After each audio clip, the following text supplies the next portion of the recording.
Bradford City continue their 2025-26 League One campaign with a home clash against Gary Bowyer's Burton Albion, and in today's video you're going to find out how both teams have got on so far this season, what my starting level would be for this game if I was Graham Alexander. If you do go on to enjoy today's video, then don't forget to like, comment and subscribe. But my team Bradford City, we currently sit second in the League One table. After 14 matches, we've got 7 wins, 6 draws and 1 defeat, scoring 23 goals, which is the most in the entire division, but we have also conceded 16, which is the most in the entire top 8. That leaves us on a positive 7 goal difference and 27 points. Our last couple of matches then have been a draw, a draw, a draw, a draw and a win, and some people will claim Bradford City are in a crisis at this moment in time. In terms of our last couple of matches then, on Saturday we had a 1-0 defeat away at Cheltenham in the FA Cup first round, completely robbed from this one with Cheltenham's goal.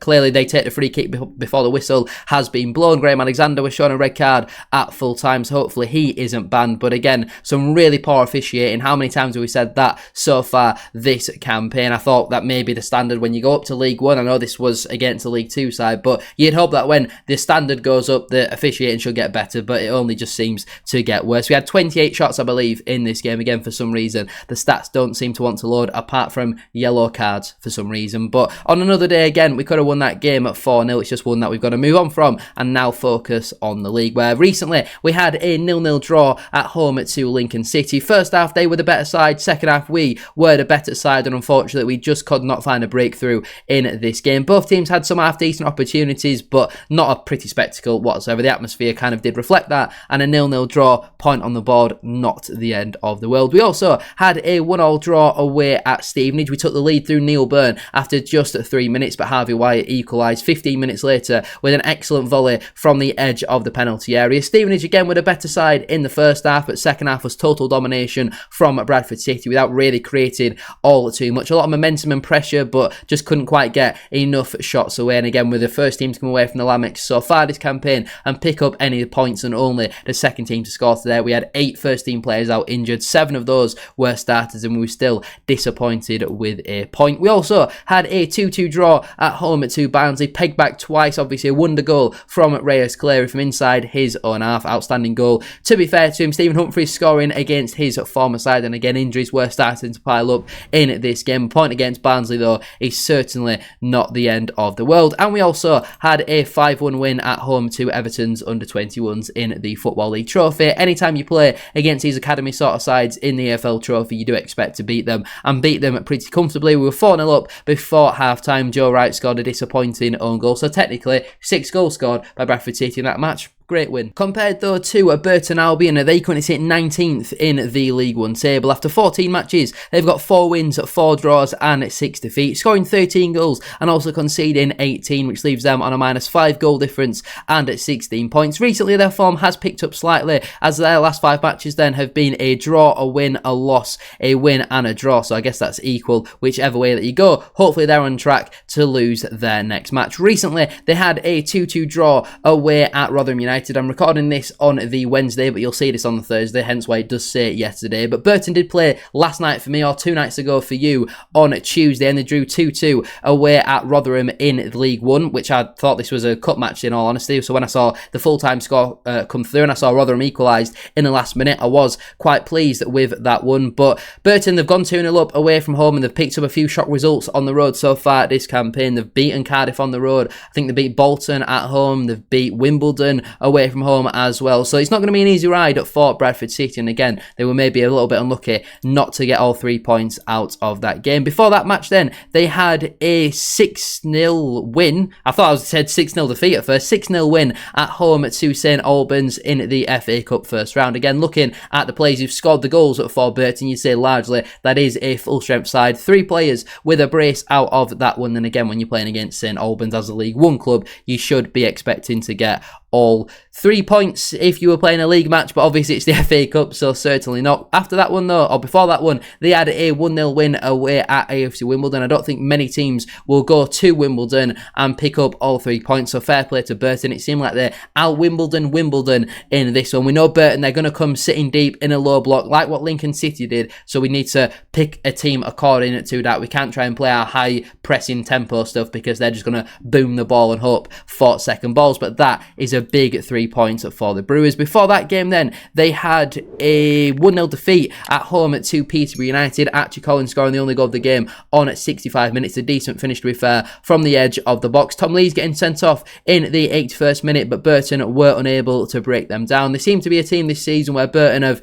beaten a lot of the better sides in this division and then struggled against the teams around them, which does concern me as a side currently sat second in the division, but we're at home, so I am feeling pretty confident. And then just before that game then, they had a 3-0 win at home to Bolton Wanderers. Fantastic result for them in this one. It was a very well-deserved 3 points as well. They were excellent in this one. A brace from Jake Beasley, some pretty poor defending from Bolton, but fair play to Burton. Recently, they have certainly turned their form around. They've beaten some of the better sides in this division, and I am a little bit nervous about Gary Bowyer returning to Valley Parade for the first time. I think it's the first time. I'm not 100% sure if maybe he managed Salford City after Bradford City. Thinking about it now, I'm pretty sure that he maybe did do that. Let me know down below if I am wrong. But if you are enjoying today's video, don't forget to drop a like on there for me and subscribe to the channel as well. If you are new, can we try and hit 150 likes on today's video? And like I say, get your thoughts in down in the comment section down below. What is your score prediction for this match? And also let me know down below your starting 11 for this game, as well as recently we've had a fair few of our injured players return, which is very, very big news for us. In terms of my team then for this game, I would go with the 3-4-2-1 formation. In goal, I would go with Sam Walker. Again, nothing really that he could do about the Cheltenham goal, in all honesty, despite obviously the majority of both teams' players switching off. I do think it was still a decent header from Isaac Hutchinson, and maybe Sam Walker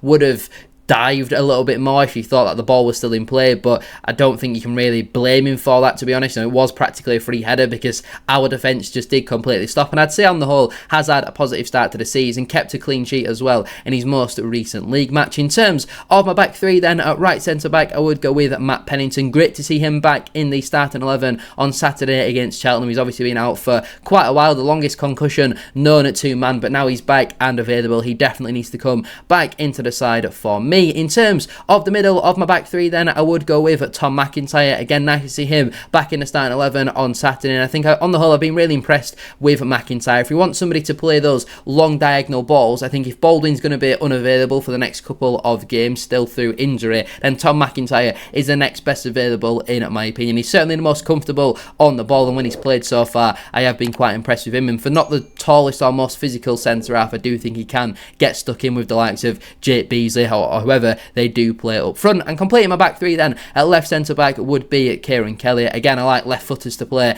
on the left side. Curtis Tilt's out injured, so McIntyre's playing in the middle. That then leaves Kieran Kelly to play at left centre back. And obviously Graham Alexander said that on last Tuesday against Lincoln it was Kieran Kelly's best performance in a Bradford City shirt, which I was quite surprised by, in all honesty. You know, I personally didn't agree with that, but I think I'd like to see Kelly get another opportunity. I'm going to try and focus, if he does play on Saturday, I'm going to focus on Kelly a bit more and try and see what certain other people are seeing. Do I just have maybe rose-tinted glasses on and potentially have an agenda that I don't necessarily think I have? So I'm looking forward to seeing Kelly hopefully play on Saturday, and hopefully can have another good performance. In terms of my midfield four then, firstly at right wing back I would go with Josh Nerfill. It was comfortably his worst performance in a Bradford City shirt against Lincoln City. When Brad Halliday came on, I thought the energy and the tempo certainly went up. He got a start against Cheltenham Town, and to be fair, put a few decent crosses into the box, but hopefully Nerfill's now had that rest. He can come back into the side and hopefully get back to his best. In terms of my two holding midfielders, firstly I would go with the captain Max Power. Again, he's your captain, he's going to play, he's very important. We've seen in the games where he doesn't play, we do look a little bit disjointed in that midfield. I know obviously there was a little bit of criticism for him at full time for his incident with Brad Halliday, which I do think was blown massively out of proportion, and for me he definitely should be starting once again. And partnering him in the midfield I would go with Jensen Metcalf. Again, now we've got a full availability of central midfielders. It is a debate of who you pick, but when Burton have got somebody as good as Charlie Webster, who for me is comfortably their best player and amongst one of the best midfielders in this division, Jensen Metcalf is very good at doing that man marking job. And for me personally, I'm a big fan of Jensen Metcalf. I was from his time at Chesterfield at last campaign. I was buzzing that we signed him, and I think since he's come into Bradford City, pretty much every game he's played, he's impacted the game in a positive way, so we'd like to see him get another start in this one. And as my left wing back I would go with Ibu Toure. Again, again, Mr. Consistent. You know what you're going to get from Ibu Toure. Very reliable, very dependable, and for me, definitely should keep his place in this side. And completing my team then as my front three, all three of these players were at Bradford City last campaign. Maybe a bit of a spoiler. Firstly, as my right attacking midfielder, I would go with Anthony Sarcevic. Obviously missed Saturday in the FA Cup against Cheltenham with a slight groin issue. He's still a little bit of a doubt for this game against Burton, but hopefully Alexander's just playing a few mind games there and he will be available for this one, because Sars, we've seen the quality when he does play. He's very important to this side, and for me, if he's available, absolutely has to start. And as my left attacking midfielder, I would go with Bobby Poynton. Again, he's another one that's touch and go for Saturday, which Alexander's come out and said that in the press, but it was only last week he said that point, and he'll definitely be back in training, full training that is, on Monday, as in a couple of days ago. So hopefully Poynton is available. Again, I think we've massively missed him since we've gone on this shaky run of form. It's no coincidence that Poynton has been out injured for that. He's comfortably one of our best players, and for me personally, definitely has to start if he is available. I know he's missed a little bit of football, been out for about a month or so, but he's a young lad. I don't think his fitness will be too much of a concern. And then completing my team as my striker, I would go with Andy Cook. Great to see him get through a full 90 minutes against Cheltenham on Saturday. I thought he was going to come off after an hour, then maybe 70 minutes, then 80 minutes, and then suddenly the game had ended and Andy Cook had played the entire match, having gone from only played 45 minutes at the absolute maximum. I know it was only against Cheltenham, who are a League 2 side on a much smaller pitch, but again, Cook's now had a full week's rest. I think when you're playing against the low block, getting balls into the box is going to be perfect for somebody like Andy Cook. I don't think this is the type of game for a Swan, a Humphreys, or a Callum Kavanagh, because